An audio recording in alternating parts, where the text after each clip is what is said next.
Hello, everybody. Welcome to the Punch Up Pod with Lila and Pat.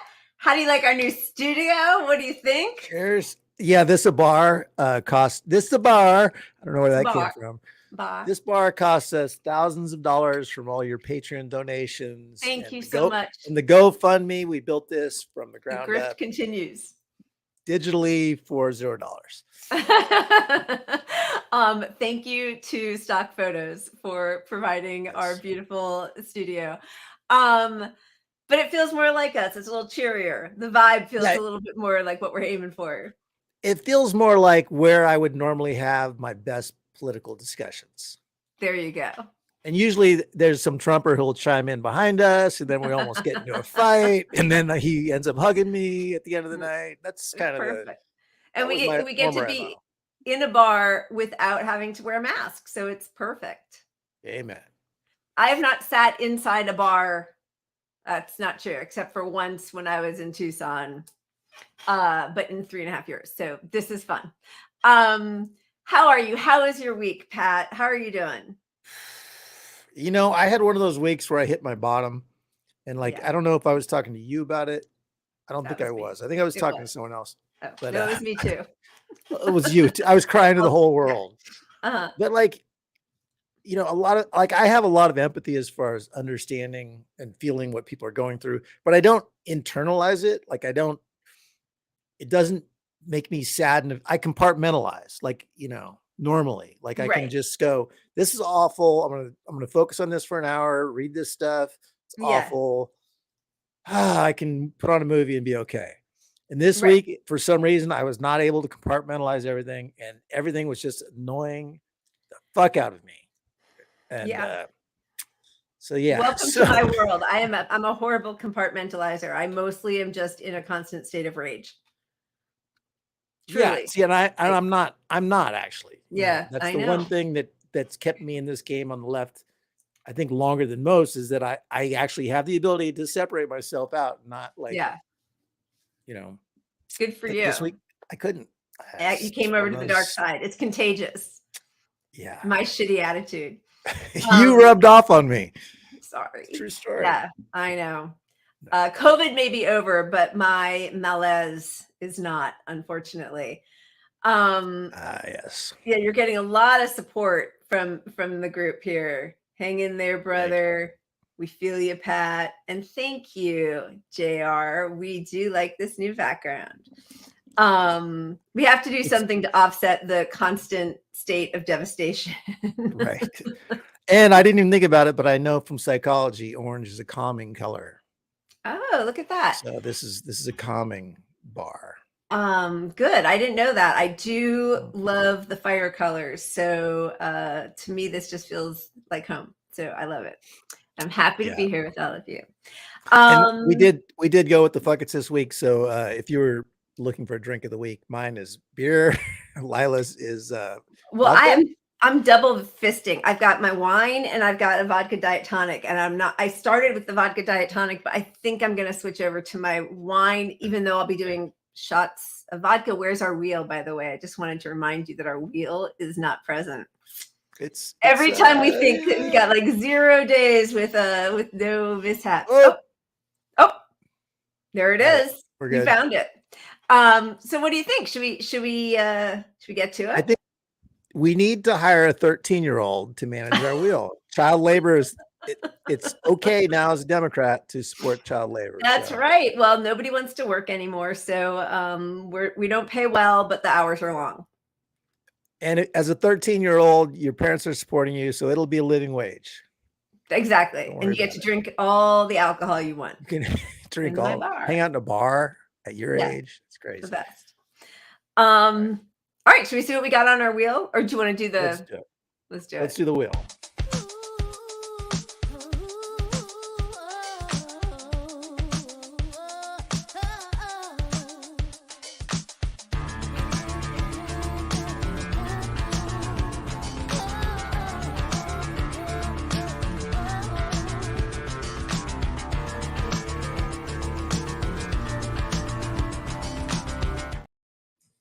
All righty, what do we have? Hospitals for COVID, timeline cleanse. I have a puppy who's just come into my bar. Only Dems, economic woes. Get it? That's a good one. Worker strike back and multipolar disorder. Let's spin the wheel. Yeah, baby. A word there for a second. It wouldn't spin. There we go.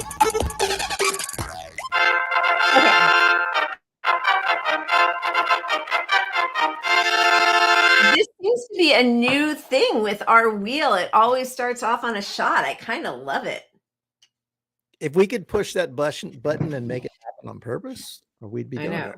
It's just cheers God's to the will. Cheers. Mm-hmm. It's a conspiracy theorist. Can I just tell you this week, the conspiracy theorists drive me fucking batty. Like the moon landing. Oh my God, all of them. Like they have to believe every conspiracy. I believe half of them. Yeah, you should believe some of them. You know, you should, but like it's a personality trait that you have to believe all of them most of the time. It's because, and it's not like people think these people are the free thinkers. They think they're the free thinkers. Right. But really, they're the most influenced by the one documentary they watch on every subject. So they watch a 9/11 documentary, and it's this, you know, all of them is. It's like. Although you did just see that there were a few CIA assets who were part of the bombers for 9/11. You saw that, right? Yeah, no, I didn't. But which is not to say that 9/11 wasn't a conspiracy. It was. Inside job. Been lied to about inside job. Yeah. I mean, there's a reason that everybody believes all the conspiracies, and that's because everybody in power lies to us all the time. So it's hard not to. Exactly. But that is not reason to believe every conspiracy as well. Totally. You're a true free thinker. Totally agree. Yeah. All right. Spinning the wheel. I'm just trying to make, this is the week I try to make all the enemies as much as possible. Yeah. Let's hate watch. Well, last week, this week, I'm really working on it. We need some hate watchers. Make sure to like and subscribe and smash that notification bell. Hey, did Jimmy Dore send you? Stick around. Stick around. Yeah, baby.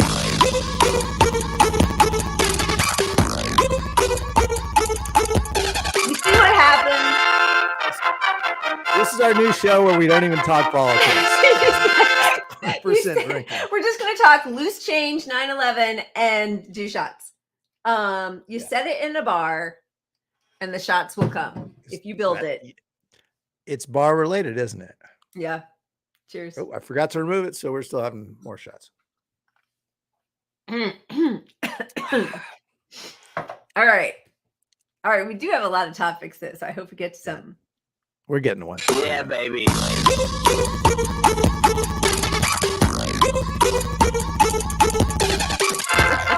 We'll make the shots quick. Oh my God. Are you all keeping up with us at home? I'm hoping. Don't drive. That's the beauty of having a bar, the bar studio. Yes. Okay. Ready? Cheers. And do like I did and buy an electric skateboard. So if you are going to drive, you're only going to kill yourself. Wear a helmet. All right. Let's see what we got here. Let's go. Yeah, baby.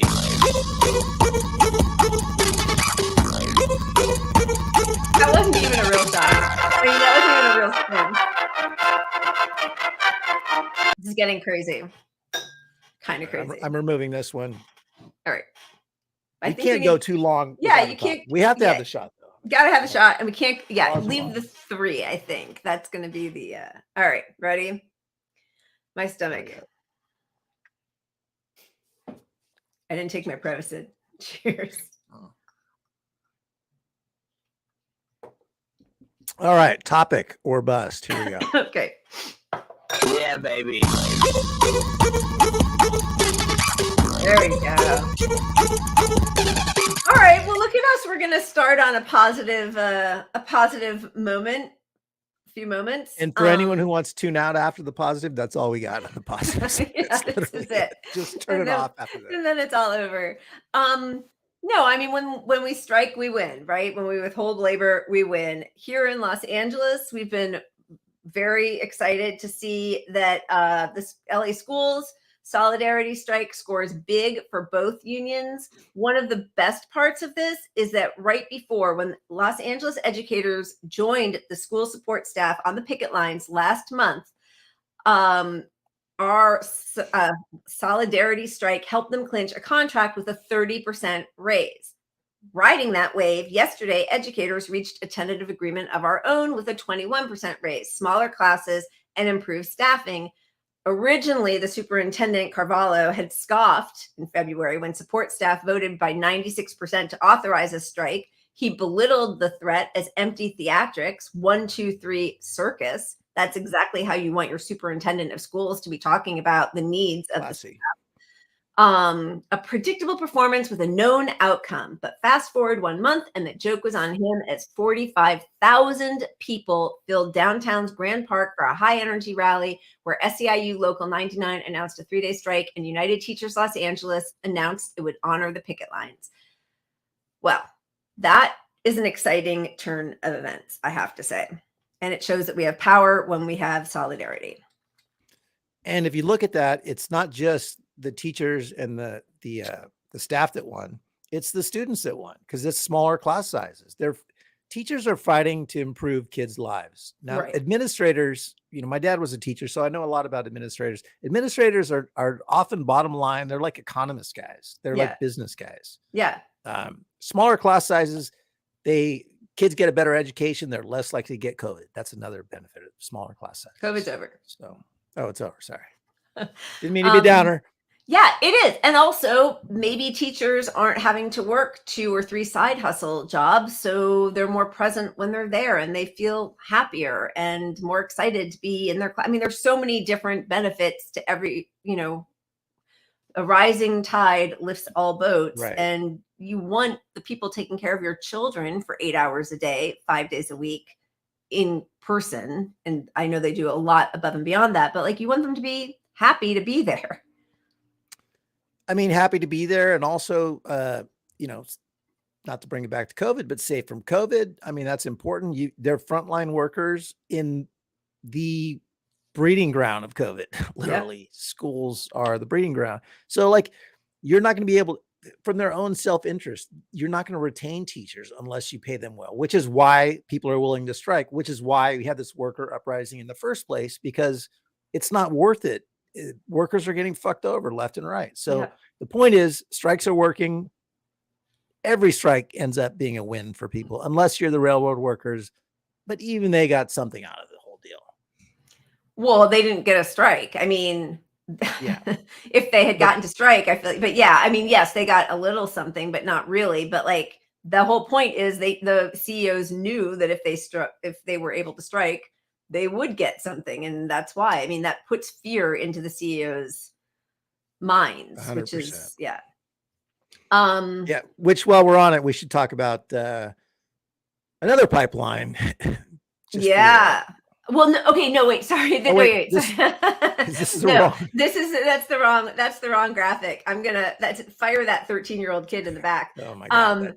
No, that is about, okay, so we talk a lot about social murder and what the elite and the wealthiest people in the world are doing to kill us all, basically, either quickly with guns or wars, or more slowly by poisoning our environment, denying us healthcare. There was a book called How to Blow Up a Pipeline, which has now been made into a movie, which, when you are facing ecological death, how do you defend yourself? So this is the preview for How to Blow Up a Pipeline. Hey everyone, welcome back to Boom Talk. Today, teaching myself to make a homemade blasting cap. If this works, it'll be step 1 in making our own improvised explosive. Might be headed to Texas for the winter. What's in Texas? It's a project. What kind of project? Try to stop the pipeline from being built on my property. Poisons the air, Water. Damn, this place is sick. You guys cooking meth in here? You ready to start working? We have to show how vulnerable the oil industry is by hitting something big. Michael, what do you think the odds are we blow ourselves up?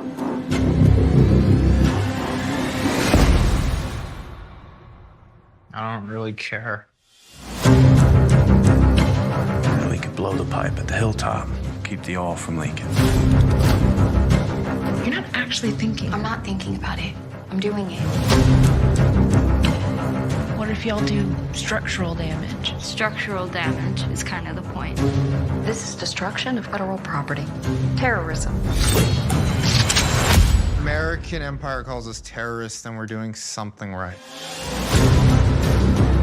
If you're seeing this, let those who profit from mass death know their properties will be trashed. 3, 2, 1. They will defame us and claim this was violence or vandalism, but this was justified.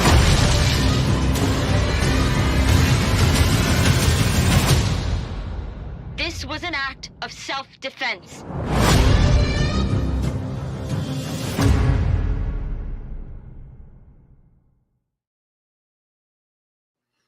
Pretty good.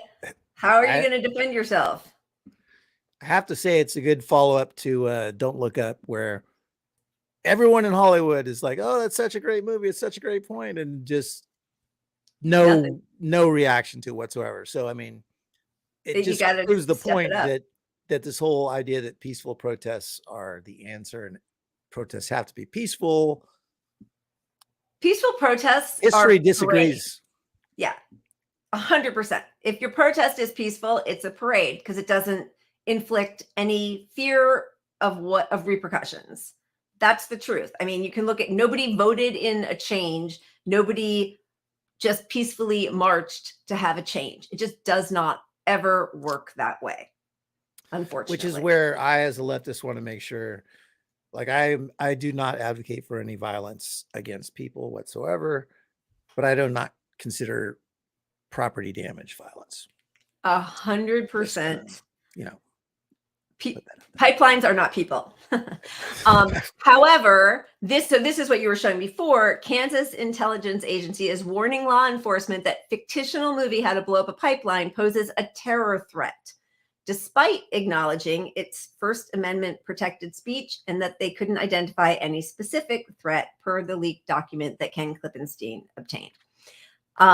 They're scared, which is why they're making peaceful protest illegal. Right. So this must really scare the tuna salad out of them. But I think young people are right to know, and it's mostly the younger generation, obviously, know that nothing is going to change just by asking nicely or writing a letter. Yeah, we've shown the graphs before. What the public is concerned about has no impact on public policy. At all. None whatsoever. You can chart the impact on public policy by who is donating to the politicians. And It's not us donating to politicians. It's all the corporations donating to politicians.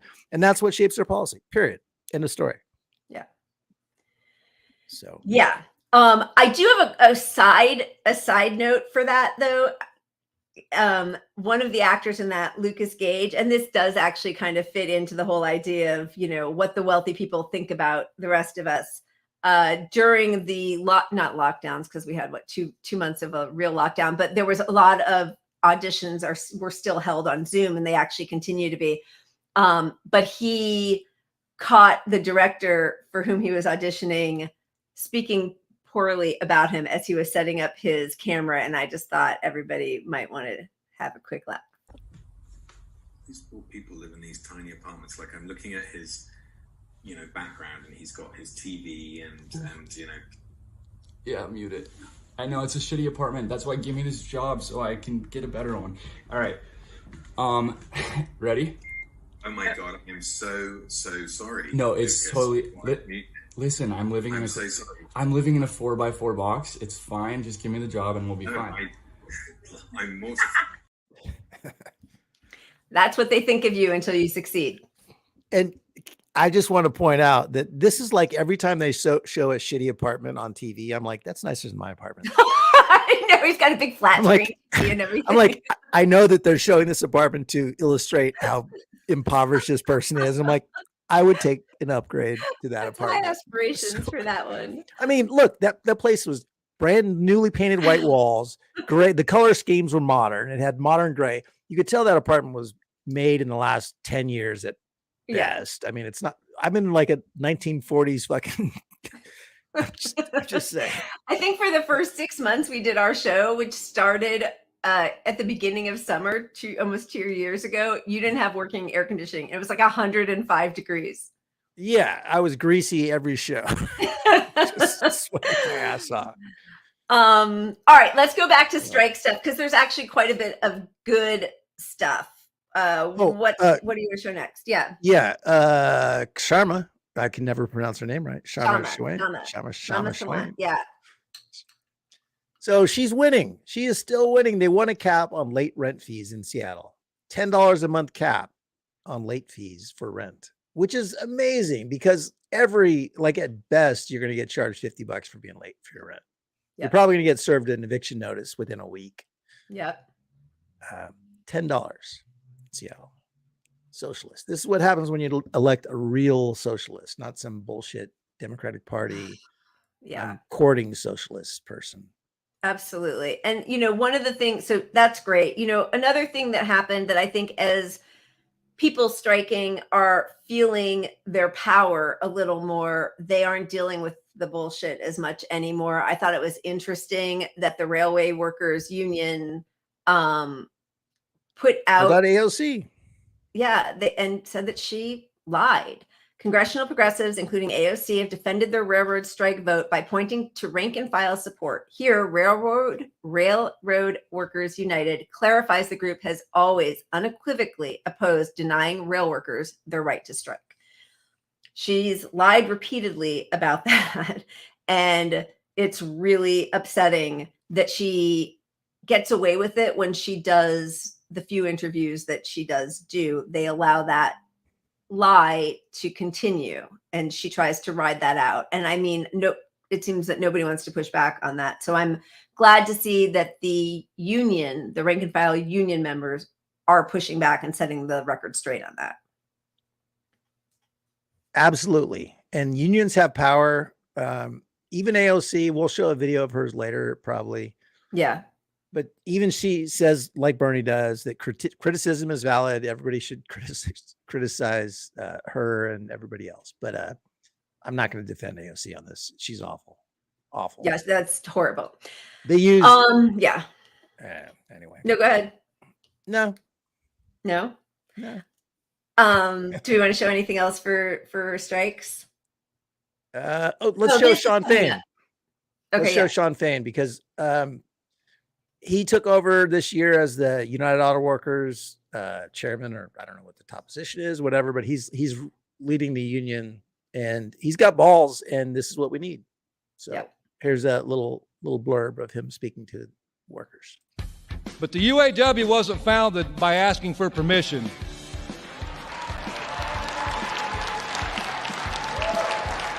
The founders of this union didn't wait for the law. They didn't worry about the law. They wanted their dignity, and they wanted their fair share, and they did what the hell they had to do to get it.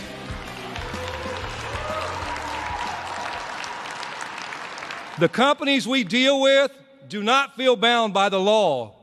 Ask a Starbucks worker who's been fired for organizing.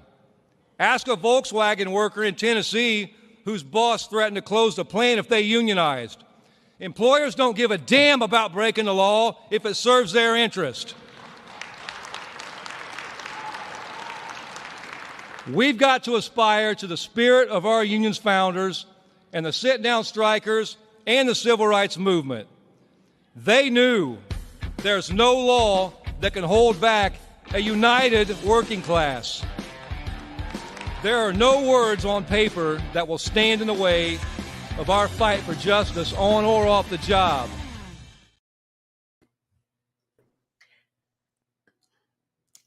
We got to get rid of that one guy back there, our 13-year-old button pusher. I love that for so many reasons. And one of the biggest reasons is that so many liberals will talk about, hey, if you want to change things, change the laws. You got to just vote harder and change the laws. Like that has ever factored in to any of these wealthy bosses' decisions to break laws, to steal wages, to do anything that they do, poison, go against the small regulations that they have. They know that they can just pay a fine.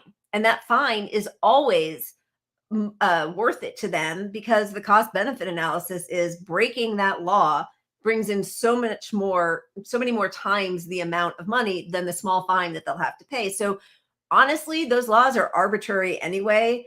And it's always only to protect the wealthiest people in the country and the world. So I think liberals have to get a little uncomfortable with the status quo.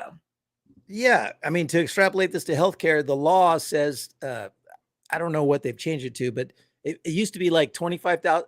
If a healthcare company was found guilty of falsely denying a claim, like knowingly denying a claim, the maximum fine they could get was like $25,000. Now, granted, they could still be sued, but the maximum fine was like $25,000 or something ridiculous. So Right. If you've got something that by their own metrics is marked up at $1 million to cover a patient, and they could just pay a $25,000 fine.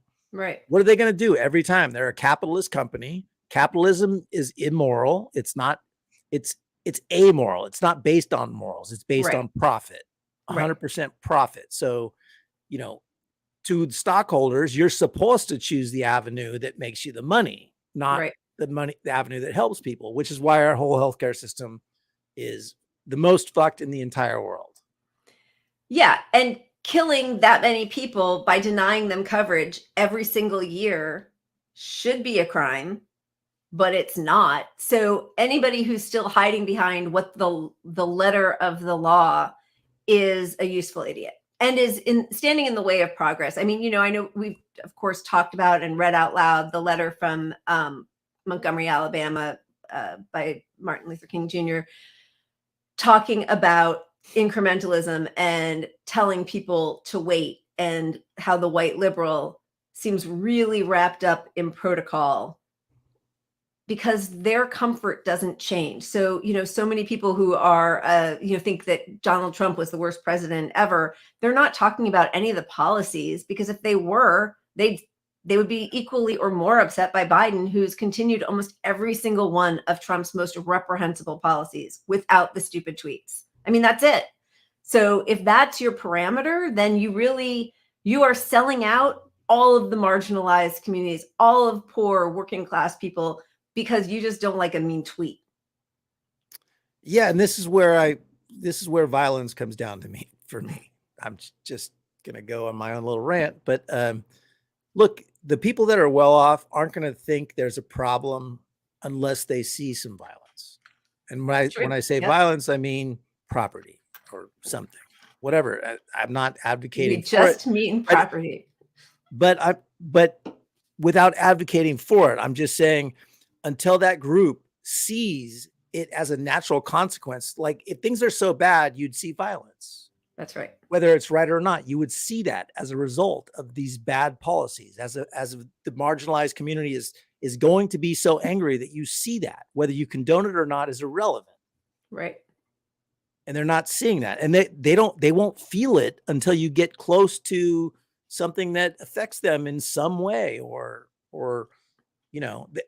they should all feel it if you're middle to middle upper class, because even they're fucked if they get a diagnosis that's bad, but they haven't had that diagnosis. So they don't feel that the healthcare system is as fucked as most people realize it is, but they could lose their house too. If you're a 10 millionaire, you could be broke from a healthcare diagnosis in this country. Yeah. I mean, not fast enough, but yes. Yeah. And again, I just think it's really important, if a protest is entirely peaceful, it's a parade and nobody feels threatened. It does nothing to change people's minds. That's just the truth. Yeah. I think you need both. I think you need the full spectrum. Like I always say, like, just because you're a peaceful person and you believe in peace, love, and harmony, and you're toxically peaceful, that's your lane. Great. But that doesn't mean the other side doesn't have to exist, because you need that extreme side for some people to recognize there's a problem. And that may not be where you land.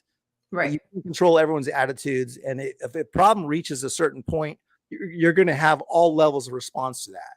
And right. People need to see that extreme level of response. Yeah. Yeah. And as you said, they work in concert, right? So like if you have, this is such a sort of caricature and deconstruction of who these two men were. But, people talk about, oh, I'm more Malcolm than Martin kind of deal. But they worked in concert because Martin couldn't have gotten the things that he got accomplished without the threat of the Malcolms, right? Like that only works, which it's sort of like what we talk about with the squad in Congress, that if they used the inside outside approach that we all thought they were going to, and they used the activists who helped get them elected and the anger and brought that in and said, look at what my supporters are going to do if we don't do something about these problems that I ran on trying to fix. That is how we could actually get some change. But instead, they've disbanded everybody and shut everybody out. But, and yes, you're right, Audrey. MLK was much more radical than he gets credit for. I 100% agree. And that's the truth. But also they worked together because of the threat of the Malcolm X contingency. I think that helped MLK get his point across to the people in power. Yeah, well, history is always rewritten to where especially in the civil rights movement, everything was peace. All the success was peace. It was all the people that were the quietest and the most like patient with the peace. But that's not reality. It's just one piece of it that was happening at the time. And it's rewritten to say that because they want us to not fucking riot. And that's the ultimate, hey, just follow MLK. MLK wasn't upset like you guys are. Yeah. All right. There is one more, and I don't know enough about this group, but there's this climate defiance group, and they are also ramped up, as everybody should be, about the devastation that all the fossil fuel drilling is wreaking on our planet. So this is their planned action for April 29th, I think. As the seas rise, our politicians dither. As storms surge, they delay. As people die and forests burn and ice shelves collapse, they cower. Our climate president pledged to end fossil fuel extractions on all federal lands. No more drilling. Now, he's approving leases at a faster pace than Trump. If our leaders will not end the fossil fuel industry, we will. Our calls have gone unanswered, our letters unopened, our cries unheard. Only widespread nonviolent uprisings will save us. I'm doing this for my son! This spring, the media elite and political elite will gather for the White House Correspondents' Dinner. We will show up in mass and we will blockade it. We will not stop. We do not seek to move one player, we seek to change the game. Direct action is not just destruction. It is defense. It is defiance. We'll see you on April 29th. Join us. I'm thrilled for all of it. I just don't know exactly what that's going to do, but it's better than just sitting on your butt talking about it. So I'm thrilled that they're doing something. Yeah. Look, get attention and disruption. They're saying peaceful. Yes, be peaceful if that's your thing. If it's a peaceful, look, if you're a white guy, don't show up to a movement, especially about racial issues, and be violent, because that is the opposite of the attention of that particular movement. Right. And if this movement in this rally says to be peaceful, be peaceful. But look, aside from everything, this is a good thing to do. This is a good thing to participate in. This is a good thing to disrupt and get attention, because all the media is there. And if all the media is blocked from getting into this event, someone in the media that's there has got to talk about this. And if they don't, we point out we gain credibility with our audiences, which is, not many people for us, but just on the left, we gain credibility by pointing out obvious truths that the media is not covering this obvious thing that happened at their event. Right. Watch, the media will be more interested in finding out who the protesters are and getting them arrested, the way they did with these leaked Ukraine documents. All right, what do you think? Should we move on? Let's ask the wheel. I think we should. Let's do it. Yeah, baby. The wheel wants us to drink. Just in time. Look at that. Not disappointed. Not gonna lie. All right. This one goes out to the strikers, to the UAW guy, to anyone protesting, watching the show, protesting, violent or otherwise. I'm sorry. This is a week that I'm calling for more violence than normal, but it is what it is. Okay, let's finish. Lila's not calling for violence. Lila is I doing think the I right did. thing. No, initially I'm call protecting for that. you. You're not. Oh, thanks. I have more to lose. You haven't seen my apartment yet, so I have less to lose. Excuse me, way less. Yeah. Spinning the wheel. Yeah, baby. There we go.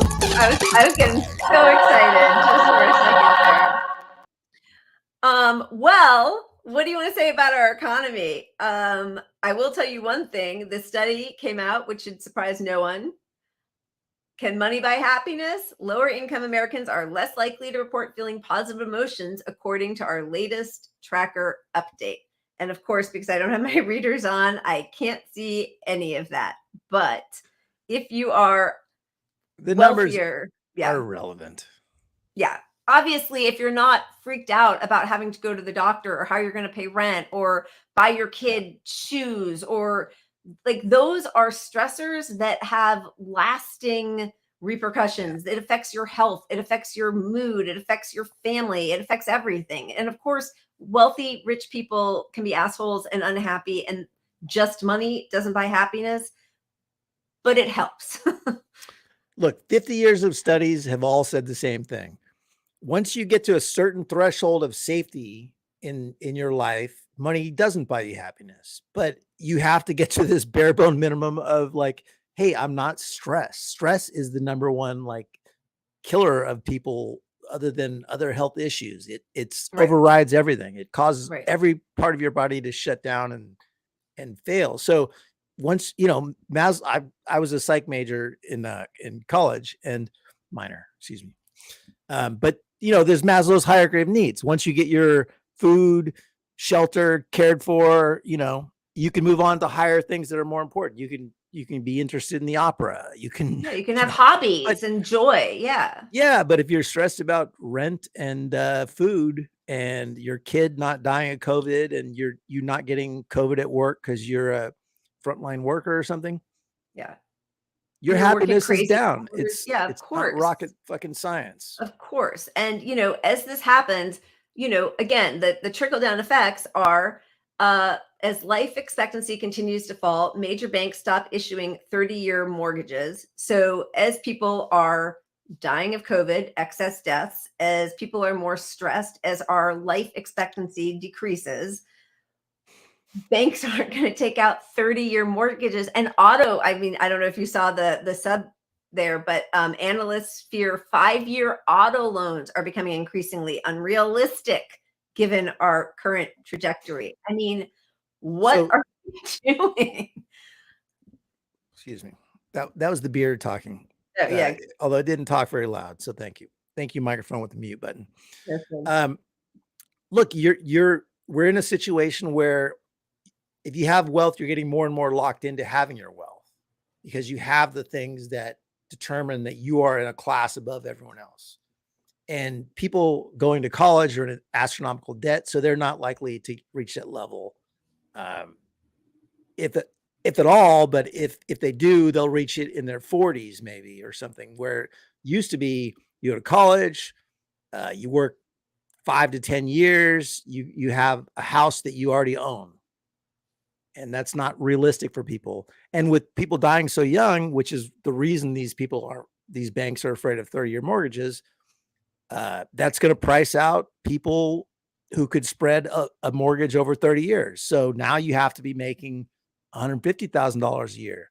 $100,000 a year isn't even enough for people to buy a house. Is what I mean, in almost no city in the whole country. Yeah. Yeah. So again, those repercussions, and I saw somebody earlier, because we'll talk about the child labor laws that are being pushed back, and the deregulation on all parts of labor protections, but especially the one with child labor is it's just so stark. As more people don't want to take jobs that don't pay them enough, or they're having to work several different jobs and nobody can, as all of those things are happening, and then you're not building wealth, you aren't able to buy into homes. That gives the opportunity to these enormous companies like BlackRock to swoop in and buy them all up with cash that nobody has. And so then we really are, it's like a serfdom at this point. It's back to feudal land ownership. And the American dream is you can go to school and educate yourself out of poverty, which is ridiculous, because that dream is putting more people in poverty now. Yeah. Yeah. And unfortunately, I hear a lot of people say like higher education isn't even worth it anymore because you're going to be in debt for the rest of your life. And that's the truth. Unless you're wealthy, you will be in debt for the rest of your life, or you win the lottery, whether it's actually winning the lottery or you just happen to be somebody who gets one of those great jobs, which are few and far between. But the thing that's just so depressing is, as the whole focus in our country becomes on making money, whether you're poor and that's an absolute necessity, or you're pathologically greedy, billionaire, the idea of a liberal arts education that expands your mind and allows you to study previous thinkers and to read great novels and discuss with brilliant people, and that's just gone by the wayside. Nobody even talks about that. That's like a luxury that's laughed at. And I think we are losing a lot by that. We are losing a lot when we say goodbye to a real education for most people. Absolutely. I mean, that's it's a liberal arts degree. Everything that falls under that umbrella is like the culture of society, more or less. It's like, which doesn't mean that stuff is more valuable, but it's like, you're going to get the liberal side of things, the liberal arts side of things, from rich people from now on, because it will be a true luxury to enter those fields, because you can't survive with a degree in, say, art history. Yeah. or psychology. I mean, I remember like my girlfriend she got her master's in psych, and she was a cocktail waitress when I met her in the casinos, because I dealt cards once upon a time in casinos. And she went from making $150,000 a year as a cocktail waitress to suffering to make like $30,000 a year as someone with a master's degree in psychology, which is, these are the people helping the most problematic people who can afford to get help. Right. So yeah, the society is fucked. Anyway, the economy. Back to the economy. Is this? Back to the economy. We're on the economy. Is that what we're talking about? To solve this, we're looking at the way out of this problem with our economy shitting the bed is kids. We have a good solution. The children are our future. If I could sing, I would break out in song right now with that song. I believe the children. I can't. So we have something on child. We have a video on it. Let's play that video. All right. Here we go. Have you seen this viral video of a teenager working at a fast food restaurant in the US? You work here? Yeah. How old are you? 13. Oh my god. Is that even allowed? It's not what the US is typically known for, and it's not how the American dream is portrayed in films. But child labor is making a comeback in the country, and though it never really ended, its use looks set to increase. Here's a summary of how some big companies are employing children and what's in store for the future of child labor in the US. Let's start with McDonald's. In 2022, a federal investigation found that McDonald's scheduled 14 and 15-year-olds to work illegal hours and shifts, putting their safety, well-being, and education in jeopardy. These McDonald's locations in Greater Pittsburgh were operated by a third party. Heard of Dunkin' Donuts? Well, a report by a minor employee kickstarted a damning investigation into the chain after the minor reported that they were made to work more than 10 hours a day. The investigation found more than 1,200 child labor law violations over a year and a half at multiple Dunkin' Donuts locations in Massachusetts. In 2022, Chipotle also had thousands of alleged child labor violations, from excess hours to failing to provide break times. These are just some of hundreds of cases. Legally, people in the US can start working at age 14, but there are restrictions and bans on working hours and on minors working in more hazardous locations, like car factories and slaughterhouses. Despite restrictions, companies are taking advantage of cheap child labor. In 2023, PSSI, a meatpacking cleaning company, was caught employing over 100 children across facilities in 8 US states. Some children even suffered chemical burns on the job. Not long before, another investigation found that at least 4 suppliers of Hyundai and Kia hired undocumented and migrant children as young as 12 at their Alabama auto body plants. Since 2018, there's been an increase of nearly 70% in children being employed illegally by companies in the US. While urging for more resources to tackle the problem, Labour Secretary Marty Walsh said, "This is not a 19th century problem. This is a today problem." But many are worried that the country is going back in time, with some states introducing bills that would roll back children's rights that were won in the last century. While most bills would remove protections around working hours, the state of Iowa's bill would also remove protections against children working in dangerous and even deadly environments. Critics of these new bills say that instead of raising the minimum wage to address labor shortages in some industries, some states would rather turn back the clock on children's rights.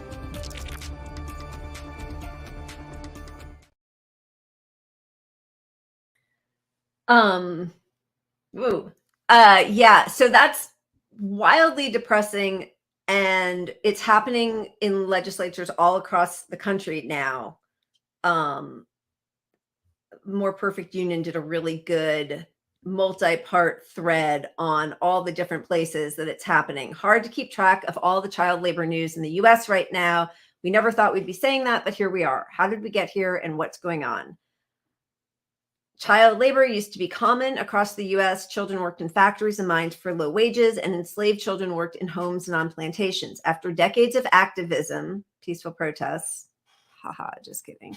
The federal government started to outlaw child labor in 1938 with the Fair Labor Standards Act.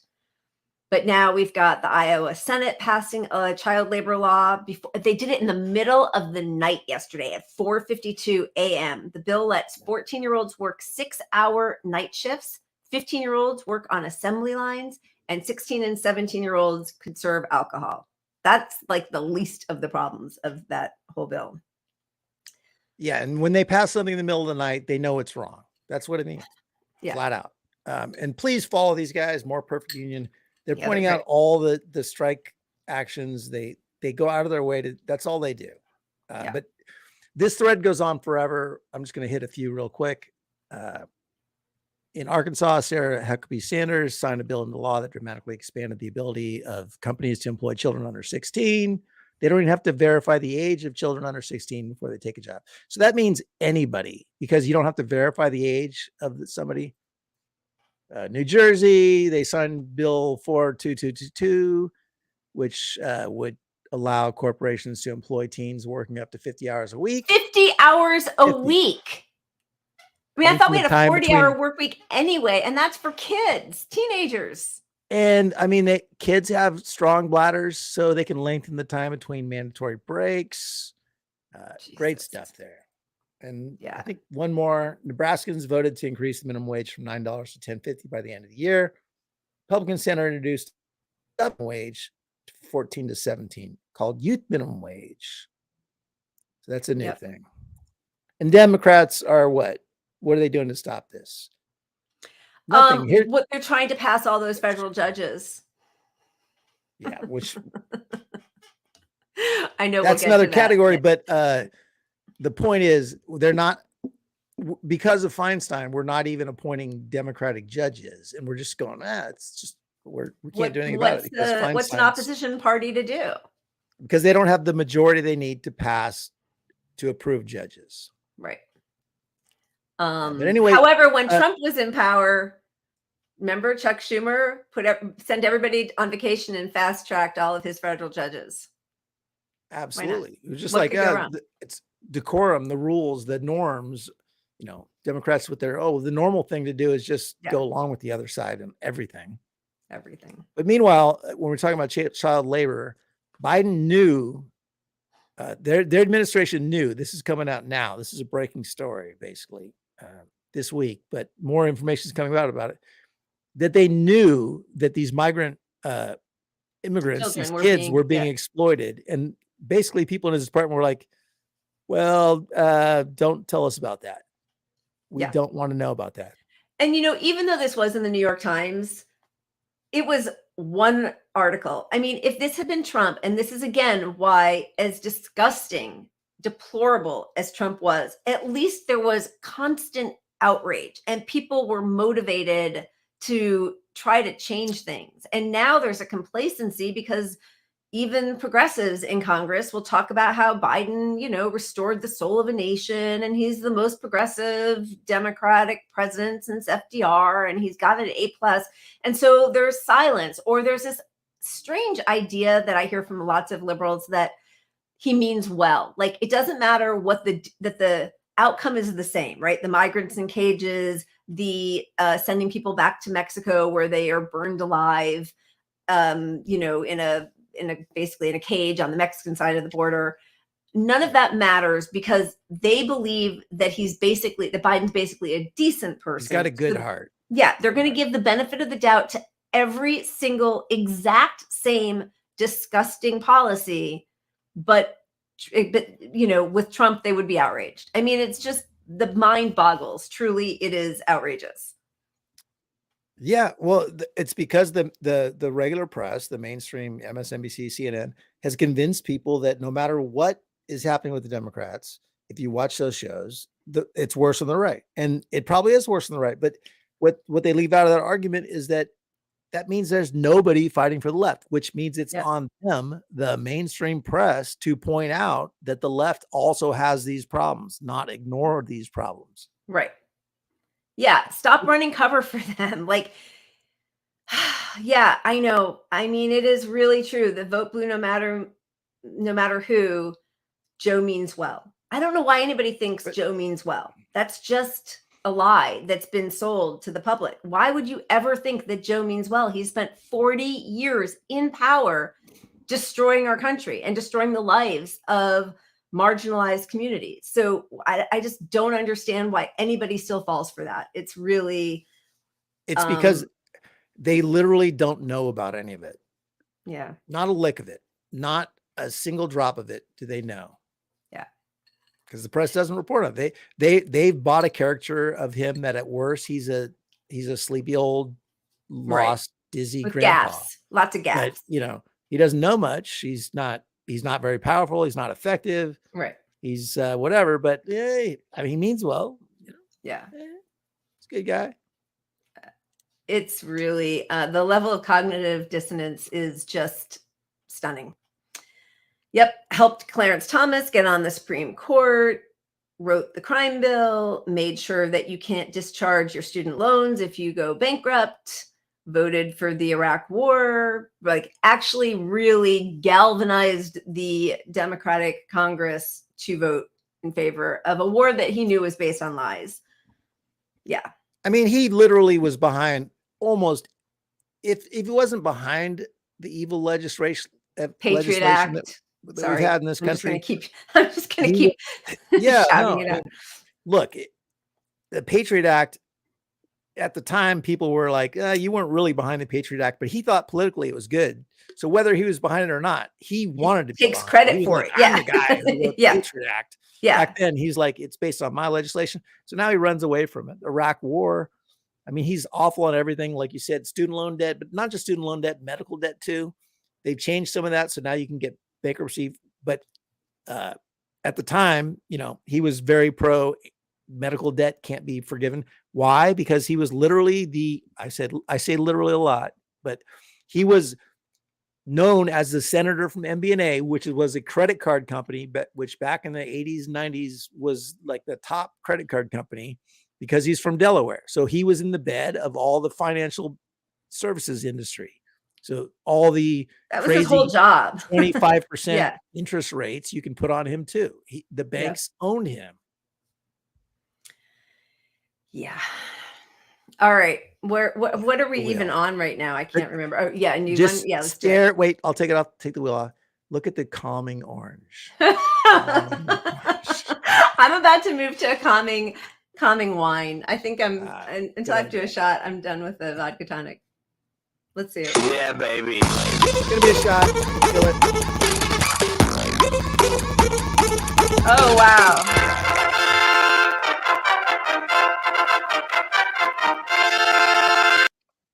Oh my God, my stomach. Okay, here we go. I'm gonna do it. My shot dar was up. Oh, I didn't even pour my shot yet. All right. No. So yeah, things are great. Things are great. Stare into the orange. The orange abyss. I have to say that our new bar background is giving me a lot of pleasure. It does feel happier. Like, you know, I feel more inclined to go on a rant. Like, hey, I'm in a bar. You guys are captive audience. All right. You ready? You have to listen to me.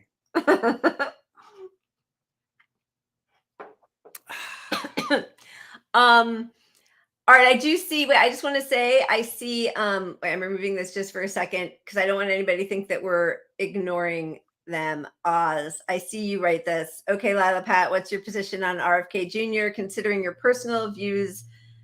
The vid. Oh, on COVID, I'm sure. Okay, but all other views. Does he give you any reason to support him, or why don't you find him a good candidate? Thanks. Pat, you want to start with it? I mean, either way, hey, what do you think of his views? I mean, he's wrong about the pandemic we're living in. I mean, the end of times, we're wrong. He's wrong about that. But how do you feel about him? I mean, he's wrong about the plague we're all living in. Yeah. But how do you feel about him? So I can't. Look, he's literally been wrong, literally again. But COVID is the number one thing the leftists should be leveraging to get healthcare. And he's been wrong about this. And he's been part about the misinformation on this. A huge part about it. He's been wrong on vaccines this whole life. And he's been faced with, like, when people are like, well, he's just questioning the science. Well, he's been faced with the truth about vaccine stuff forever. And he's just flat out wrong about it. So, you know, do I want him leading the left? So who agrees with him? Who agrees with him? RFK mostly. There are people on the left that agree with him. I'm not going to say there aren't. But he's also got a huge audience on the right. So where's his support? Where's his, where is his, if the donors are who create your views and policy, like he owes something to his donors, and his donors at best are a mix of right wingers and a few people on the left that believe in this anti-vax shit. Yeah. Unfortunately there, he says just enough good things every once in a while that I think it pulls some people back in. I think he's, I don't really know enough about all of his policies. I think he's good on climate. I think he's good on big pharma. Like, big pharma is disgusting. However, the scientists who are employed by some big pharma companies or who get government grants created a vaccine that it hasn't been entirely effective, but is way more effective than not having a vaccine. So, I mean, I don't know how you get past the one huge part of his anti-science policy or, point of view. And look, it's not just that.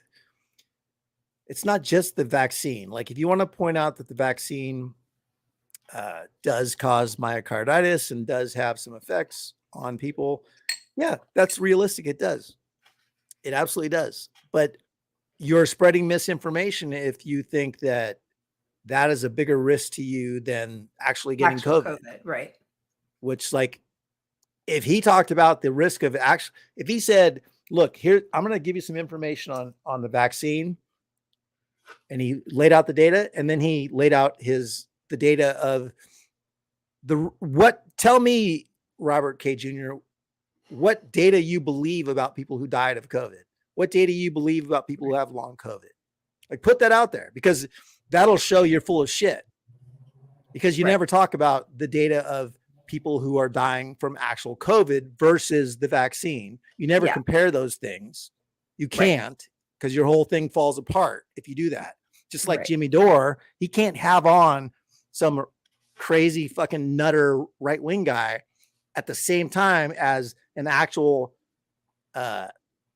scientist who studies this stuff on the, who has a mainstream view or whatever. But if you're really in a quest for the truth, you challenge that radical view with somebody on the other side. And RFK Jr. can't stand up with his views to somebody who is a credible scientist, period. Yeah. I totally agree with all of that. I think it's disgusting that progressives have allowed this lane to open for people who believe, the minimizers and the believers in hoaxes and all that kind of stuff, because they just don't talk about it because it would go against their support for Biden. So they've all just shut down. Nobody talks about COVID anymore at all. So the only people who do are these minimizers and the anti-vaxxers. And there is a hunger to get information because it is still ongoing as much as the Biden administration and the corporate media wants to pretend that we're in a post-COVID world. We're not. We're still losing 8,000 to 10,000 people every single month. There's long COVID.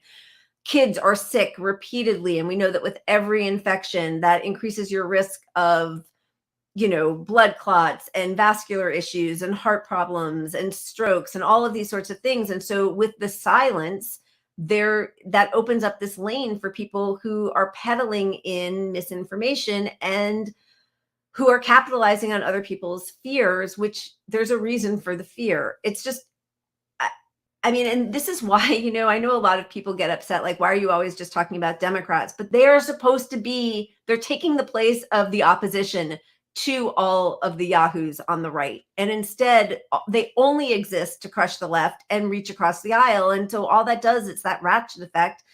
And it's just, it is criminal, their dereliction of duty. Absolutely. And for the Democratic Party to elect somebody who is more on the anti-science narrative with that would just be absolutely fucking horrible. So, I don't like Marianne.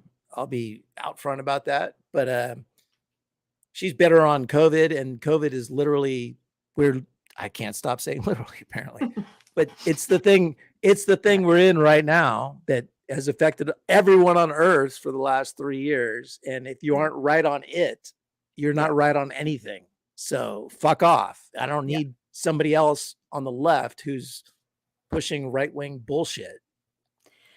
Okay, so I totally agree with all of that. That said, I am I don't need super excited. Wait, I have to find our banner. There's just too much for. Put it up while I grab the beer.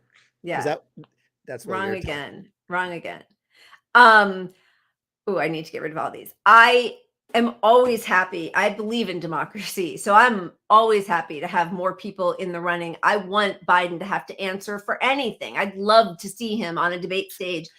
Even having to support, vaccines or talk about COVID or talk about climate or talk about literally anything. Literally. Well, that's 100% true. Imagine if he's on the debate stage getting pressure from a serious leftist candidate who's anti-vaccine, who's Yeah. You think that's going to help push mass? You know, like it's not going to help get us closer to basic protections. If he has pressure from the left, right, that is more anti-science than his administration. We are fucked. All right. What do you think? I don't even know what we're on anymore. We weren't even on COVID. What are we on? We're on the wheel. Are we spinning? Did we not take off a topic? I don't even know what's going on here. Let's just spin and see what happens. We'll talk about it. What can happen? What can happen? Baby. Coffee talk. Coffee talk. That's what we need. There we go. I don't even know. All right.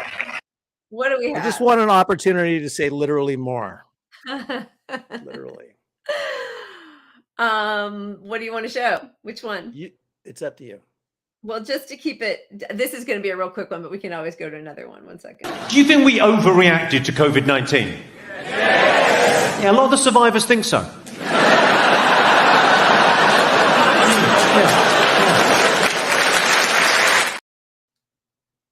That was for you, Pat. Kudos to him. He's right. Where's your mask, buddy? No, he's on stage. I know. Meanwhile, did you see like Bruce Springsteen just had to cancel his tour, COVID? I mean, all these people who are having concerts, no masks, just thousands of people in a small enclosed space, shouting out, breathing each other's air. Crazy. Yeah, but meanwhile, like the minimizers, they all like, they're like, well, it's because he got vaxxed. Right.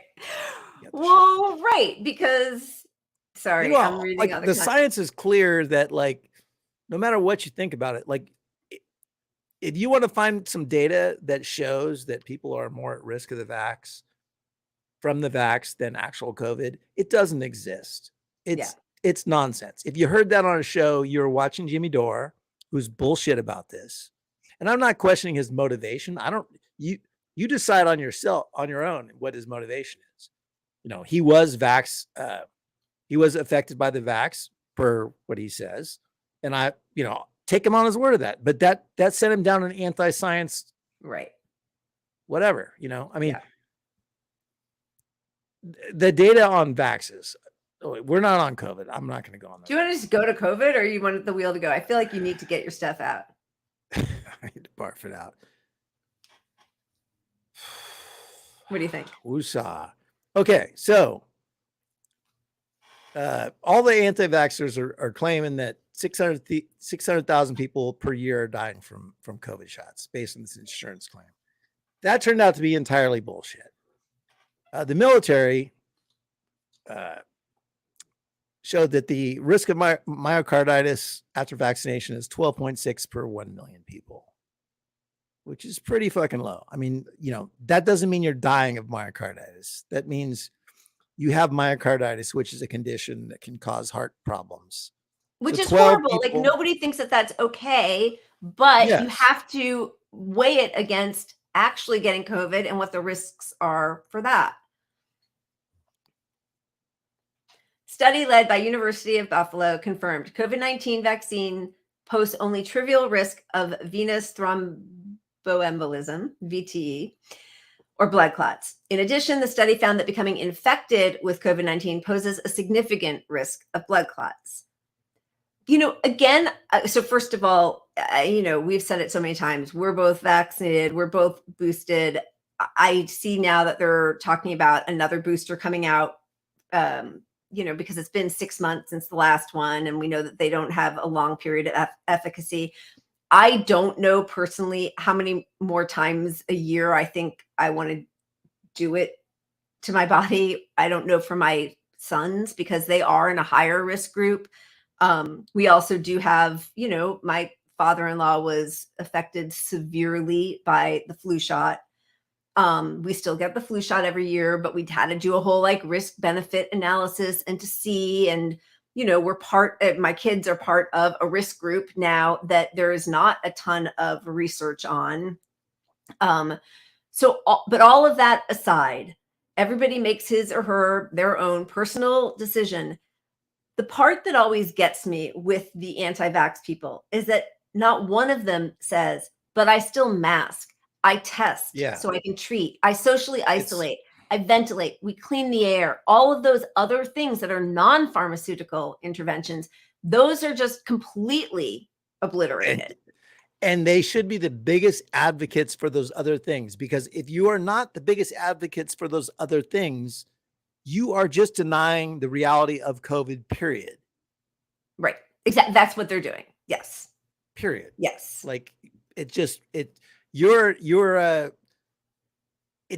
not even real. Like you're like, because it's real. The whole world isn't faking that this thing exists. So you're saying, let's take no precautions. Like you think this whole thing is to shelter us in place somehow. Like the US ever had that anyway. Right. To give money to Big Pharma. If you're not wearing a mask, you're donating to Big Pharma 10 times more than somebody who's fucking protecting themselves from the disease. Like I haven't been in the hospital in 3 years. If you're an I haven't had a cold in 3 years. You probably have been in the hospital for fucking COVID. And if you haven't, you know a lot of people who have. I mean, you know, like all of the Tylenol shelves. You remember when we would show those, all the stores and the pharmacies that didn't have Tylenol or cold medicine? Those are medicines that are made by Big Pharma. Like it's all Big Pharma. So one way or the other, you are supporting them. So yeah, I really don't understand the minimizing of other people's suffering. It's really horrifying. And just as a reminder, you know, Biden requests people to take a test before they are in the same room with him because he knows it's real. And that's this week. That's not old. That's like this week. Yeah. What's the top step to success? Oh, well, making sure that we don't all have COVID. What are we talking about here? But that was the top thing. Make sure we don't have COVID. And we're still 500 people are dying every day of COVID. We have a 9/11 every week of COVID. Yeah. And they're ending the fight. They're pushing this narrative to end. Look, there's no, like, you have to isolate for 5 days with COVID. There's no, you have to do anything if you have COVID anymore. No. But and 5 days was always too short anyway. Absolutely. It's ridiculous. You're supposed to be, look, the incubation period for COVID and how long it clears out of your body, you know, it was like 10 to 15 days, you know, it's kind of like and that was with the range. That was with the first round, the one before Delta, the original one and Delta. But then I think even with Omicron, it took longer to present and it took longer to get out of your body. The point is none of this stuff is based on science at all. No. It's all just based on public policy. So that's why you're getting this crap like, oh, the 5-day isolation requirement for COVID is disruptive. Other countries have done away with it. It's disruptive. It's, you know, we have no public policy for how to keep your job if you get COVID, or, you know, or you infect your whole office and bring it home, and then you have community spread. Yeah. It could be disruptive if everyone at work gets COVID, but, you know. So the new version, this is one thing to look out for, which that's actually a very lovely picture. Whatever you do, don't Google image search. It's really Arcturus or whatever, however you pronounce it. Eyes stuck together. It's like glued. Gloopy, awful stuff. But here's another paid propagandist who, it means nothing. The pandemic is over. I hate that Vinay Prasad is so close to Vijay Prashad, because Vijay is awesome and Vinay is disgusting. How can you laugh at this? Like, the pandemic is over. Like, look, no matter what you think of it, if you think the pandemic is now endemic, it's minimized, it like we're in a phase that's better.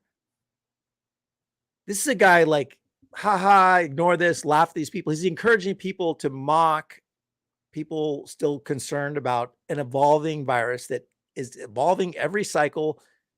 You know, like my pin tweet is literally that we're going to get a variant that's going to kill us all. But he laughed about cleaning the air last week. Remember that? He made fun of people for wanting to clean the air. Why would that even be? Don't wash your hands. Why bother wiping after you take a shit? It's only going to get dirty again. Like, what the hell difference does any of this make, apparently? none of this matters because like the people that are locked into their position about wanting the pandemic to be over, like they are so hardcore on, like we just don't have any voice out there on the left in mainstream media, and we have no representation by anyone, including Bernie, who's the fucking chair of the Health Commission in the Senate, calling attention to this stuff. That, look, scientists know if we just keep letting this thing mutate as it goes, we have no end to this thing at all. And we know several exposures to this a year to kids is going to fuck their whole lives up. And nobody is talking about it. They keep talking about how it builds your immunity. You don't build your immunity. It's actually decreasing everybody's immunity, which is why we're seeing other viruses pop up, why we're seeing diseases that we had eradicated return. I mean, none of this is healthy and none of it ends well. And to see the paid propagandists who are doctors lying to people on the pages of the New York Times and the Washington Post, it should be criminal. But yeah, so the moral is like, get to work. So Biden's own administration is pushing people and federal employees. They must substantially increase in office work. Meanwhile, you still got to test to be around him. And so that has a spiral effect, which hospitals, I hate to say it, they want you sick. They're capitalists. They are for-profit institutions. So for a hospital, hospitals are now pushing out anti-mask stuff.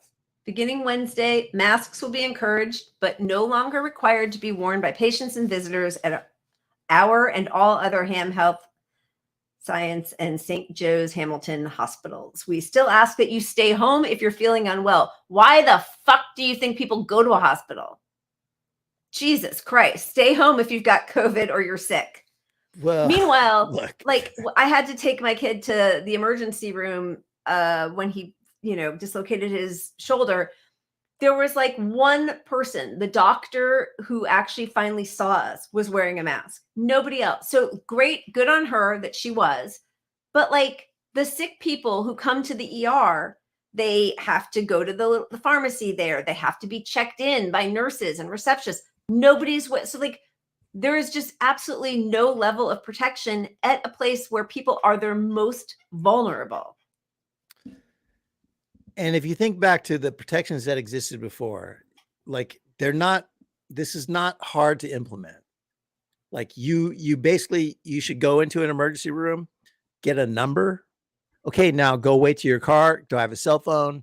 There's ways to manage this stuff if you just can admit the reality that airborne spread of COVID is still a threat. Now, it may not kill you immediately, but it's going to cause harm. We know that it causes harm if you get it multiple times. We know it's not causing immunity. It's causing the opposite. It's causing your immune system to fall apart. Yeah. It's airborne AIDS. They're saying it's airborne AIDS. It's that going that way on the spectrum. Airborne AIDS. Yeah, but instead we're at a place where you have to consider the fact that if you break your arm and you have to go to an emergency room, you have something that's not going to kill you. It's a broken arm. But you could be in a room with 50 other people who, well, it's probably like 20 from my experience in emergency rooms, 20 other people, a bunch of them have COVID. They just do. Yep. And you're breathing that air until you get your broken arm fucking fixed. I mean, I'm so germ conscious that even before COVID, like when I would take my kids to the pediatrician just for regular visits, I would always just say, we're waiting out in the parking lot. If you could just wave at us, because that's where all the sick people are. I wish I had known back then, like just wear masks all the time when you're in a hospital, like just like doctors are supposed to wash their hands. That was frowned upon when it was originally conceived of by the first doctor, whatever it was, 150 years ago. Yeah. Well, okay. So some good news. And this is our orange background. Yeah, that's it. The good news, we're in a bar. We're chill. we're having the time of our life. Okay, so finally, the White House is launching a program. So they had, Trump had Operation Warp Speed. So what is it? 3 years into Biden's presidency, he's launching a program to speed coronavirus vaccines. 3 years into his presidency. But the good news is that, nasal vaccines actually have a potential to do the thing we wanted the vaccine to do in the start, which is to stop the spread. Right. Nasal vaccines, your throat, your nose, that's where this stuff builds up and it becomes harder for your body to fight all this stuff because it's building up like crazy there. So if you have a localized vaccine, it stops the it has the potential, right, of this stuff. So yeah. Anyway, we've known for a long time that this is the thing. This is the path. I mean, there have been like a million things in the pipeline, but the U.S. has ignored them all. Yeah. And 3 years later, he's like, Operation do something about it. No, next gen. This is the president that was going to stop cancer, and he's letting fucking COVID rip through our entire society. Meanwhile, a new study just showed that COVID causes cancer. And a lot of our cancer medications are depleted now. We don't have enough. Moonshot. There's your moonshot. Well, what are you going to do? The market will react. It's capitalism. They'll figure out that they need some more vaccines. So whatever. Anyway. What are we on? Where are we? I think we spin the wheel. I think we spin the wheel. We do one more subject. All right, let's spin it. Yeah, baby.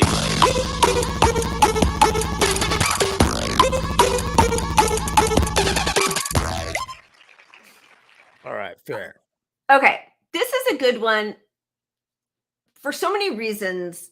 I think a lot of people on the left who are being called tankies are actually just sort of heartened to see that the U.S. imperialist agenda is maybe losing some of its shine in the rest of the world, or at least we're finally seeing it. It's being reported on that other nations are not actually with us on this ride.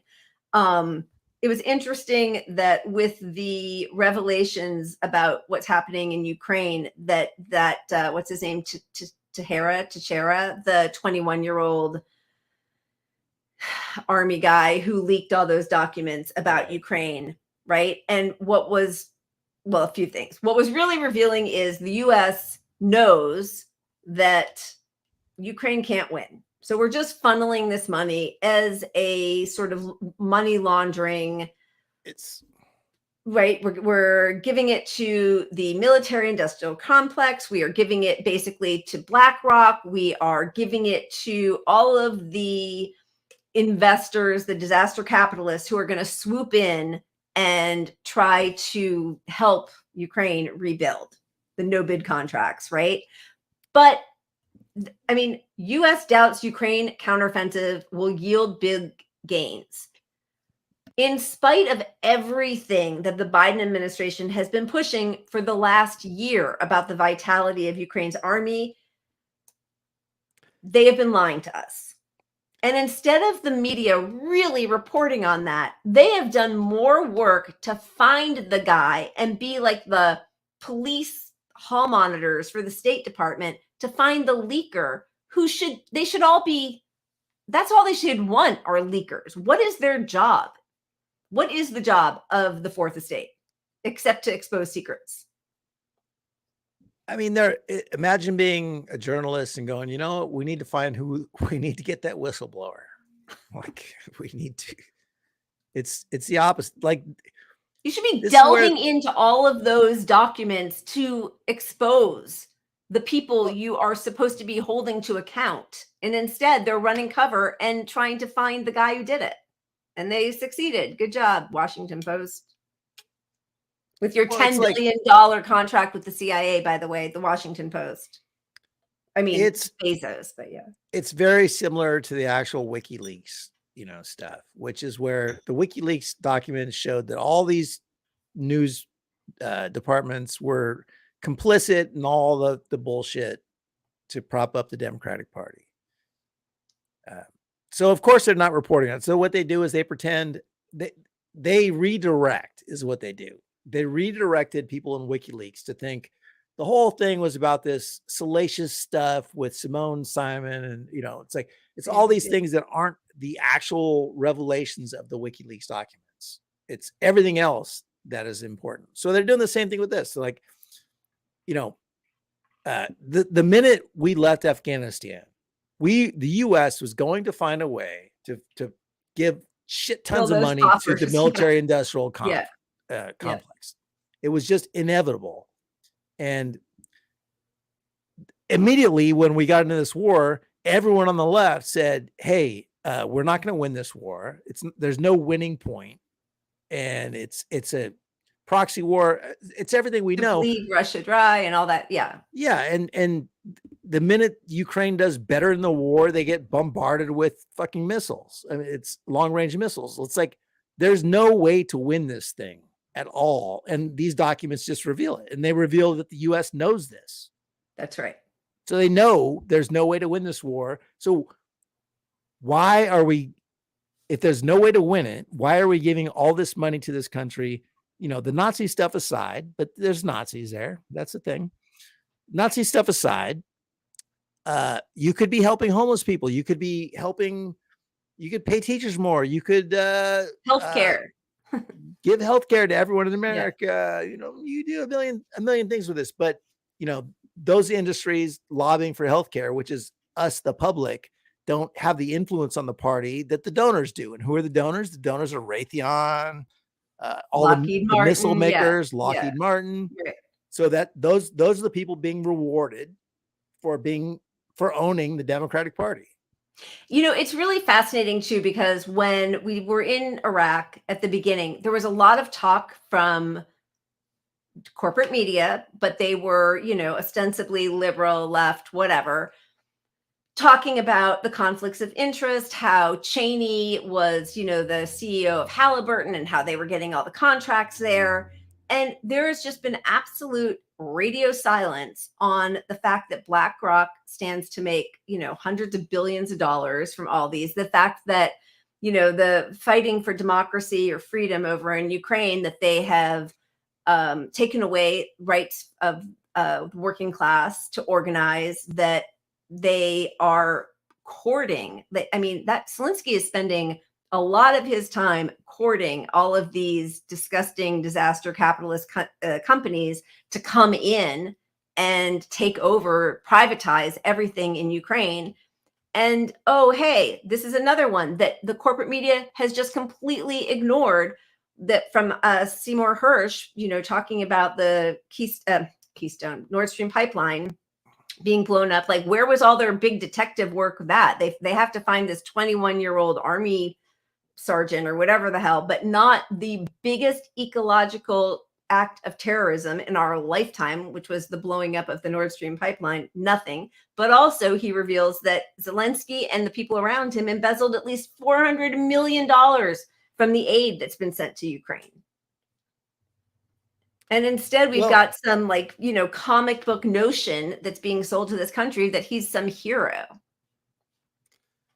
And you have to look at this in totality. So the Ukrainian people before this war started knew that Zelensky was corrupt as all fucking hell.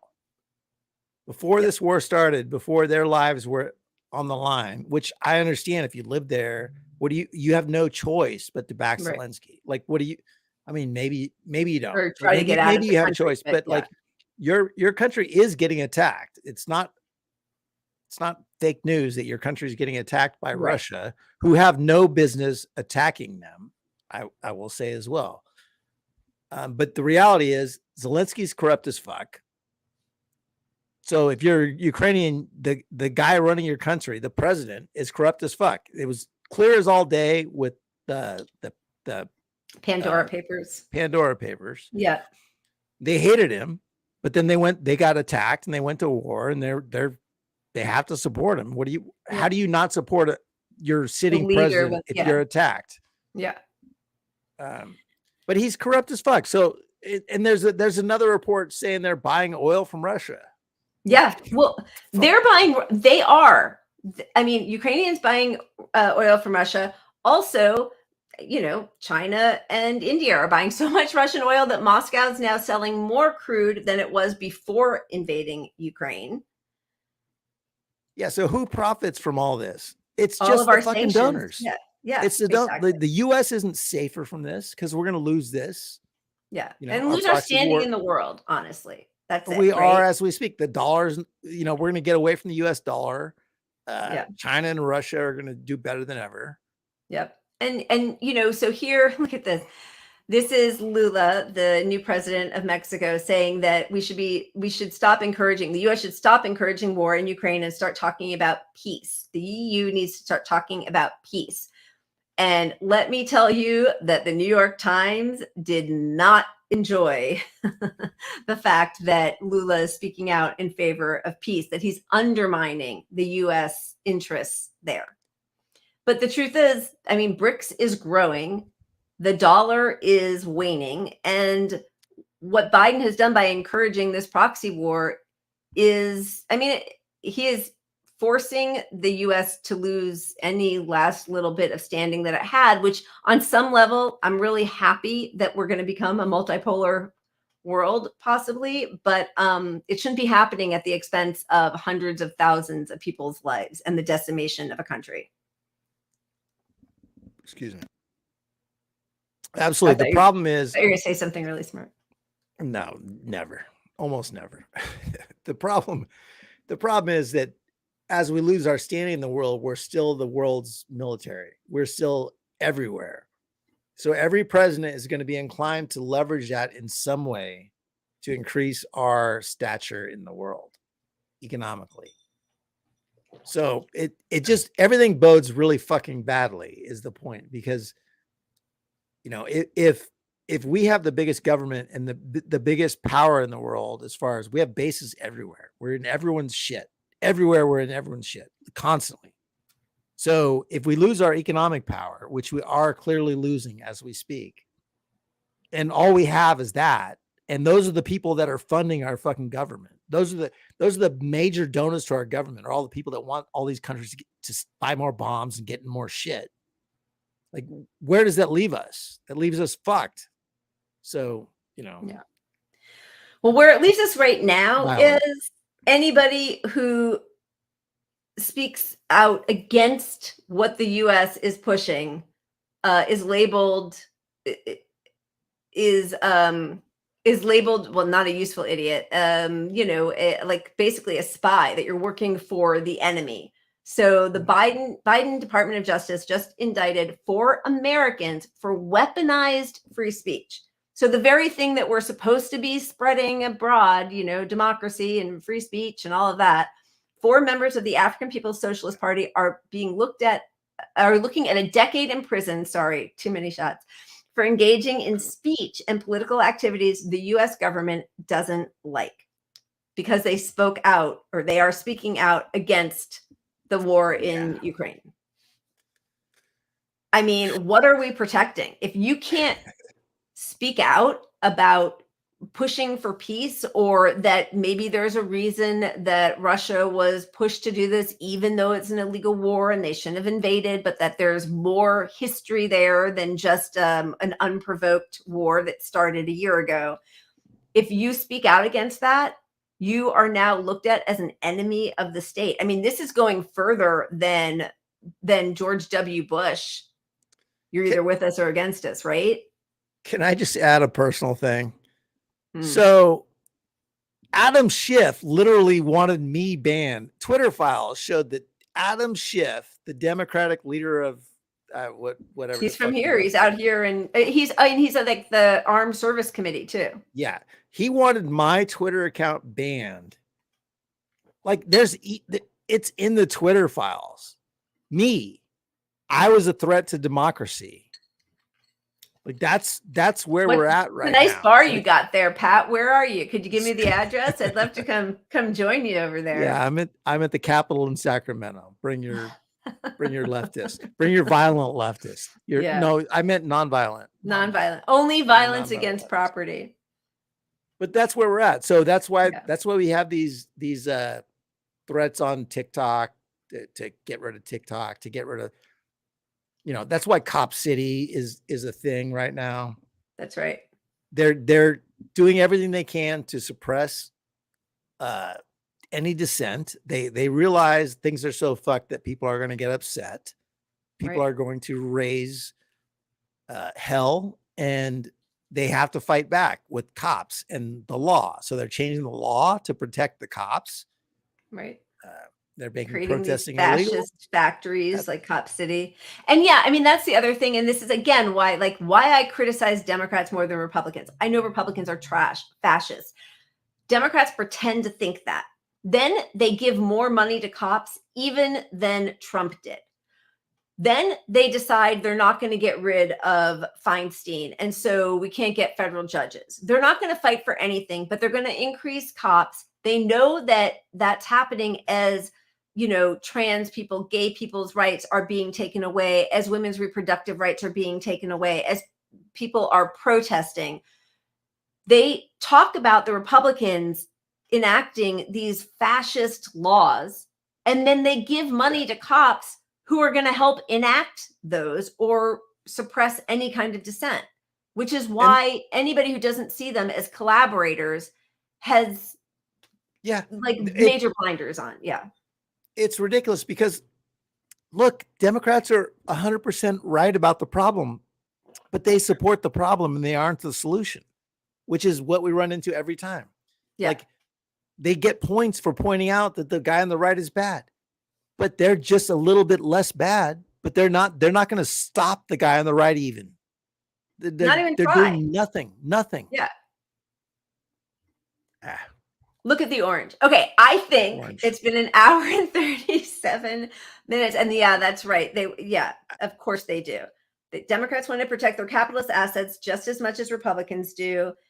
And they give millions to the far right Republicans to help them win primaries. I mean, it's all a big fugazi. We all know that, but sometimes it just feels better to say it out loud in public at our little bar with all of you. So we don't feel like we're going crazy. I mean, I think that's the thing is sometimes you just need to hear other people say the stuff that we all know, but that is being completely sublimated in public so that we don't feel like we've lost our minds. You're not okay, as a person targeted by Adam Schiff. Yeah.